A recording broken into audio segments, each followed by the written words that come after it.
Kris Boyd has not held back in his verdict on Russell Martin's handling of Nico Raskin. The Belgian midfielder, widely regarded as one of Rangers' standout players, was left out of the squad for today's frustrating goalless draw against Celtic, a decision that raised eyebrows across the board. At full-time, Boyd launched into a fiery exchange with fellow pundits Neil Lennon, Neil McCann, and Chris Sutton, making his stance on Martin's treatment of Raskin crystal clear. Let's have a watch. There is so much to discuss in today's video, so be sure to like the video and subscribe to the channel for daily Rangers content. In terms of, you look at what's going on today, and it's probably, listening to Russell there, it sounds as if it's probably game over for him as well. What could he have done different? Who? Russell? Yes. Well, if there's a problem, I think sit down with Nico and try and smooth it out, talk it out. If he's been disruptive in the dressing room, that's something that the players have got to deal with as well. It's just not the manager. But the disruptive nature of Nico came from him challenging us last season on the training field, whether you're going through shape towards a game, he would question you. I had a very heated exchange with him regarding... That's a shock. No, I know, I can't believe it. But I had a heated exchange with him regarding how he played. We wanted him to play as a left sided eight, and he was coming into where Connor Barron was, and I was saying, "Oh, you're actually disrupting how we want to play." And I showed him 5 or 6 examples, Boydie, and he took it on board. He still had something to say, well, I can come and start things. And you have to be strong with him, but you have to understand that once it seeps into him and he gets it, then he generally accepted it last year, and I actually thought it was brilliant. I thought it was brilliant when we were in there. And he went on and he started for Belgium. He scored against Celtic. He bossed a lot of games. He was brilliant in the European games. So I would have loved Russell to just sit down and say, you know what?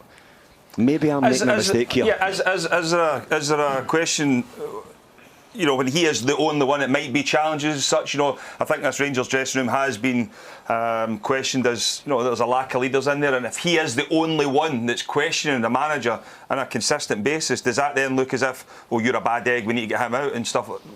Maybe they've had a conversation, Neil. You know what I mean? Or maybe they've had ongoing conversations. We don't know. But judging by the interview there, I mean, he spoke very fondly of Cyril Dessers, who's leaving, but he wouldn't answer any questions on Nico. So it looks to me like the writing's on the wall for that one. Yeah, there's a bit of beef there. Clearly, there's been a real difference of opinion. Maybe he feels that Raskin can't play the way that he wants to play, but I would find that very difficult because I think Nico can play as a 6, yes, but I think maybe he's got too much to offer.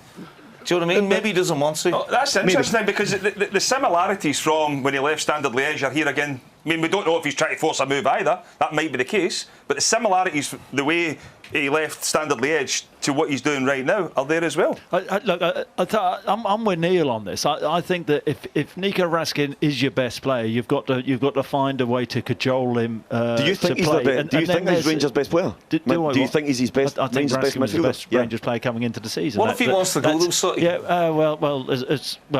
maybe he will now. But I think Russell's issue is, if he feels that Nico Raskin is going to have a negative impact within the dressing room for the, then that's the biggest issue of all. If you're losing a player of Raskin's quality, then which I think we would all say, is Rangers' best midfielder, then how do you replace that? So you're both saying that he's Rangers' best midfielder. Is that weak management then, not to get the best of him?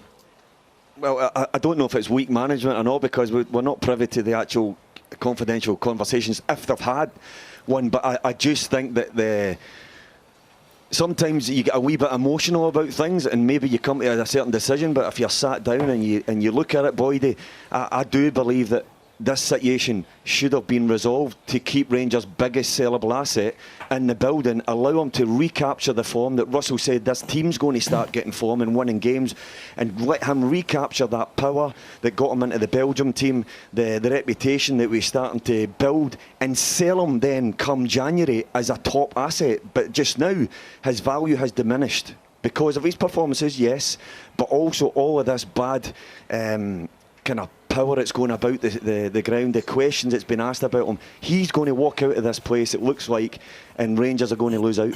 But that is all for today's video. Thank you for watching. I hope you enjoyed. If you did, please make sure you hit the like button and subscribe to the channel. We post all the latest Rangers news every single day, so join our fast growing community so you never miss out. Thank you. I'll see you in the next video.